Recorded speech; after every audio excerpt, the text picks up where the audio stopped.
Sénégalaises, Sénégalais, chers hôtes étrangers parmi nous, 2020 a été une année encore plus difficile que nous ne l'avions prévu en fin d'année dernière face à la presse pour en témoigner. Certains journaux du lendemain me traitèrent de saltigué faisant parler les rois. Je m'étais pourtant contenté d'observer une déconstruction visible par tous qui ne pouvait que détruire de la valeur et des valeurs, qui ne pouvait que produire de l'appauvrissement, de la détresse et du désespoir chez notre jeunesse.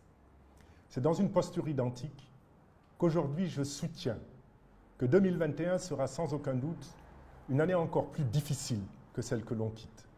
Et cela malgré les contre-vérités persistantes sur l'accroissement de la richesse annoncée dans les campagnes et que les villes continueront de subir les conséquences de la perte d'activité en 2020.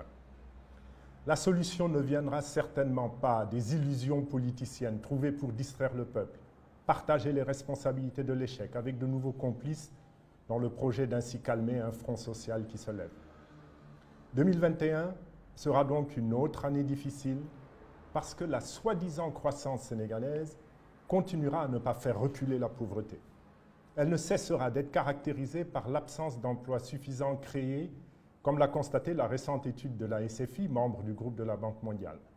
Cette croissance, si elle existe, est donc confisquée par des politiciens devenant fort vite milliardaires et quelques affairistes sortis du néant pour être mis à leur service. 2020 est une autre année d'échec économique, mais il serait faux de la présenter comme de déception économique, conséquence de la crise que la pandémie explique dans d'autres pays du globe. Elle avait été annoncée comme porteuse d'une croissance de l'économie sénégalaise dont la vigueur exceptionnelle serait conservée et même relevée à 7% en 2020-2021. Nous avions évidemment contesté une telle ineptie qui faisait reposer une croissance de notre économie par des actions sur des leviers à la fois contraires à une accélération de croissance et contradictoires entre eux. Nous en rappelons quelques-uns. Une priorité donnée au respect des engagements de dette extérieure, associée à une prudence en matière d'engagement nouveau pris à ce titre. Une priorité imposée dans le cadre du programme ICPE du FMI, puisque le surendettement du Sénégal était déjà devenu une réalité, ne laissant quasiment plus de marge d'endettement disponible. Pour le FMI, le risque de détresse financière du Sénégal est passé de faible à modéré. Le message est clair. Il faut en retenir une évolution dans la mauvaise direction et donc une pause nécessaire. Une baisse de la commande publique, qui avait été le moteur de la croissance des années précédentes, et un relais à faire prendre par le secteur privé sénégalais, pourtant affaibli par l'octroi de marché privilégiant systématiquement des entreprises étrangères aux dépens du secteur national, par choix de la nature des projets et des entreprises bénéficiaires. Une pression fiscale renforcée, qui ne pouvait qu'amoindrir l'efficacité d'un secteur privé déjà atone et avoir un effet déflationniste sur la demande globale. Un relèvement du prix de l'électricité et des produits à la pompe, avec pour conséquence l'affaissement de la compétitivité du secteur privé sénégalais et une importante ponction sur le revenu des ménages et donc sur cette même demande globale. À l'exception notable de ceux du Fonds monétaire international, tous les économistes sérieux se demandaient alors comment des mesures propres aux ajustements structurels pouvaient permettre non pas d'entrer dans une période déflationniste, serait-elle provisoire, mais plutôt d'accélérer une croissance économique. Les 3 mois de semi-confinement au Sénégal, le marasme du tourisme mondial et la récession mondiale ont permis de trouver les bonnes justifications à la perte de croissance en 2020. Une manifeste rivalité entre nos deux ministres en charge de l'économie a cependant permis de sauver l'honneur.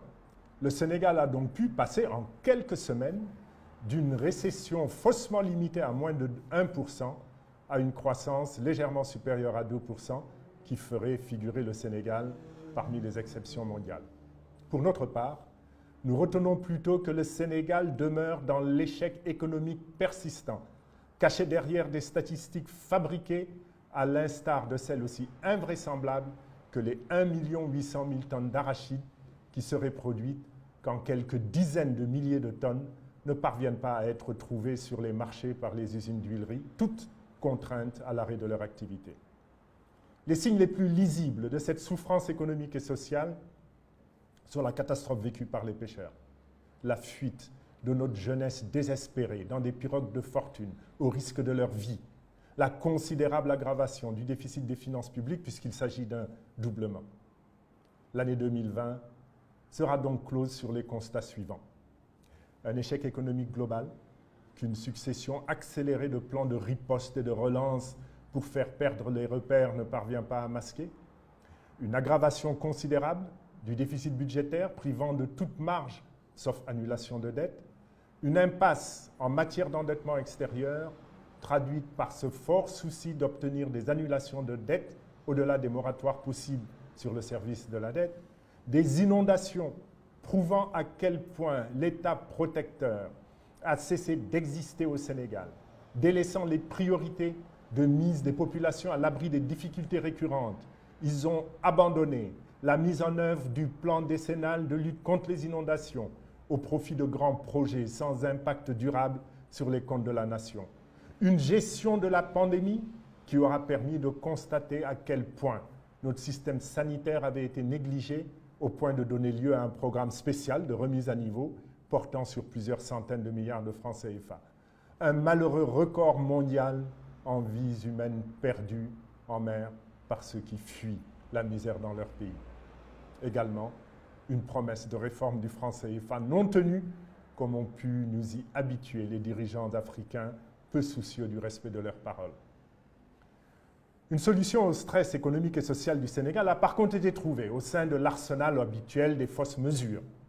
Elle est de politique politicienne et a porté sur l'élargissement de la majorité présidentielle pour réduire la contestation et faire partager plus largement la responsabilité de l'échec devenu impossible à masquer par des statistiques qui ont cessé d'avoir le moindre sens pour nos compatriotes.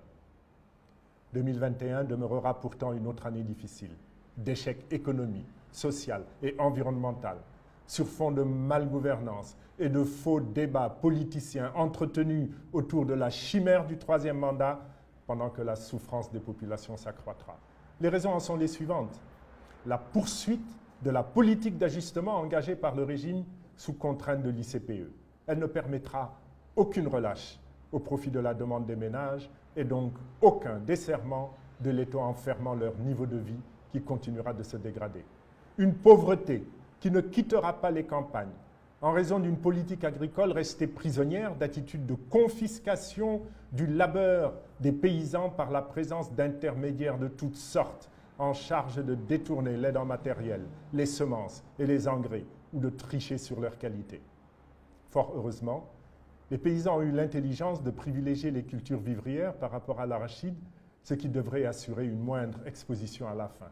Cependant, un rapport de la FAO, publié en juillet 2020, cite le Sénégal, parmi les 44 pays du monde qui auront besoin d'une aide alimentaire pour faire face à l'extrême pauvreté. Le refus aux paysans de s'extraire partiellement de la pauvreté par leurs peines et leurs efforts en s'opposant à la vente de leur production d'arachide au meilleur prix. Une pauvreté s'accroissant dans le secteur de la pêche pour cause de privilèges accordés à la pêche industrielle étrangère et dans celui du tourisme pour encore quelques années. Une stratégie économique coincée dans des grands projets plus ou moins utiles, à la fin laboreuses.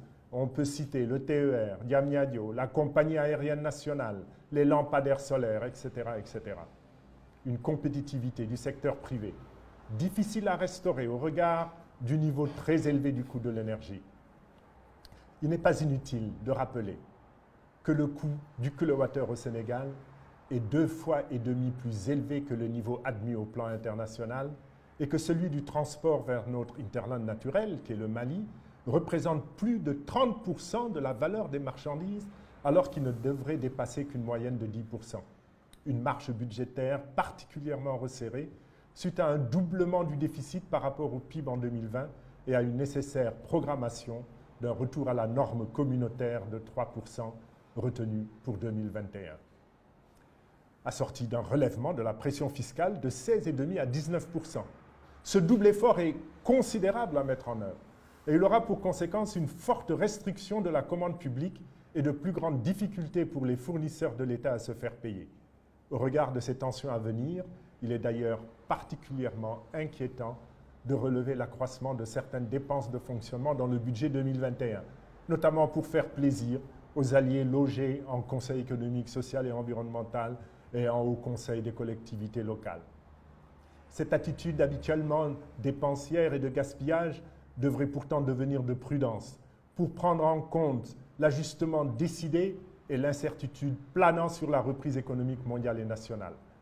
Une attente fébrile de la seule lumière possible qui viendrait de l'annulation d'une partie de la dette sénégalaise, mais dont l'intensité sera forcément décevante.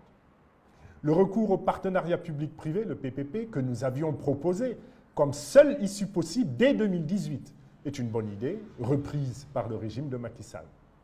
Mais son usage commence par des projets immobiliers et la violation de la loi sur les cessions d'immeubles bâtis appartenant à l'État.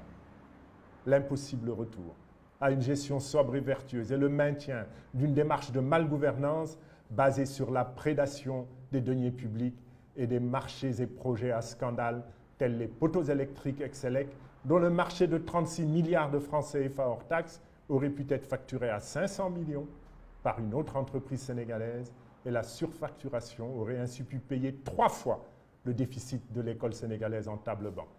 Last but not least, l'ouverture politique décidée le 1er novembre 2020 n'a pas permis de compenser l'absence de compétences majeures auxquelles on pourrait rattacher une réussite dans un secteur quelconque, encore moins en matière de redressement. Or, c'est bien de cela que le Sénégal a aujourd'hui besoin. La consolidation de l'économie sénégalaise, puis sa relance, resteront impossibles. Or, une prise de conscience sérieuse de la gravité de la situation, de la nécessité d'oublier les fausses statistiques et fausses solutions, de l'impératif de retenir comme base de la refondation économique le travail et l'éthique, sans lesquels tout espoir des populations restera vain.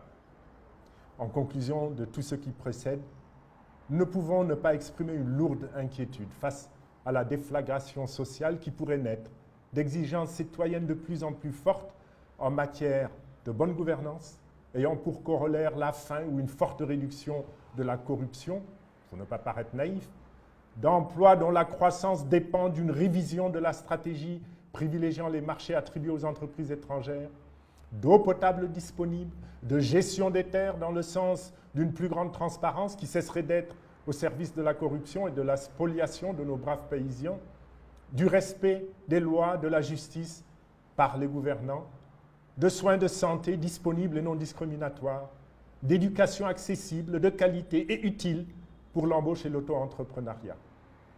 Les politiciens professionnels de notre pays se trompent lourdement s'ils pensent avoir gagné du temps en choisissant une recomposition politique nous ramenant à l'avant 2012.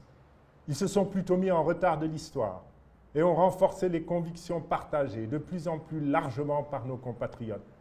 Ils ne sont là que pour eux-mêmes, oubliant les intérêts du peuple. Ils ne sont là que pour jouir du pouvoir le plus longtemps possible, sans aucun respect pour notre Constitution et les principes démocratiques, dont celui fondamental de la séparation des pouvoirs. Ils poursuivent leur supercherie et tromperie, affichant sans aucune pudeur que leur objectif n'était autre que de viser l'affaiblissement de l'une des parties assises à la table du dialogue national en la conviant à la leur propre, celle des prédateurs. L'Alliance pour la citoyenneté et le travail, en symbiose avec ses alliés du Congrès de la Renaissance démocratique, CRD, d'Ego Dekilbok, pense que la solution ne pourra venir que d'un grand rassemblement des forces patriotiques et démocratiques de notre pays, résolument soudées par des valeurs d'éthique, soucieuses de mettre un terme à la malgouvernance endémique et à la corruption généralisée, se préoccupant de sauvegarder la démocratie et les libertés dans notre pays. Elle sait l'urgence qui s'attache à mettre les Sénégalais au travail par des politiques économiques orientées vers cette priorité. La recherche de la disparition de la faim et de progrès vers l'autosuffisance alimentaire par une politique agricole sérieuse, débarrassée des mensonges statistiques et portant de nouveaux emplois d'une part, l'adoption d'une démarche d'industrialisation reposant sur la transformation du secteur de l'artisanat d'autre part, figure parmi les options fortes qui seules peuvent permettre d'offrir des emplois durables à notre jeunesse et la retenir de l'aventure meurtrière vers l'Europe. Sénégalaises, Sénégalais, chers hôtes étrangers parmi nous, je vous remercie de votre attention et vous souhaite à toutes et à tous mes meilleurs vœux de Nouvel An. Que 2021 soit pour vous-même et tous vos proches une année de bonne santé, de résilience, de résistance aux difficultés qui assaillent le monde et le Sénégal. Puisse-t-elle être année de paix et de fraternité. Puisse Dieu garder et protéger le Sénégal. Puisse Dieu nous donner la force et l'intelligence de vaincre cette pandémie qui bouleverse l'ordre mondial avec plus de compassion et plus de fraternité. Devenuti.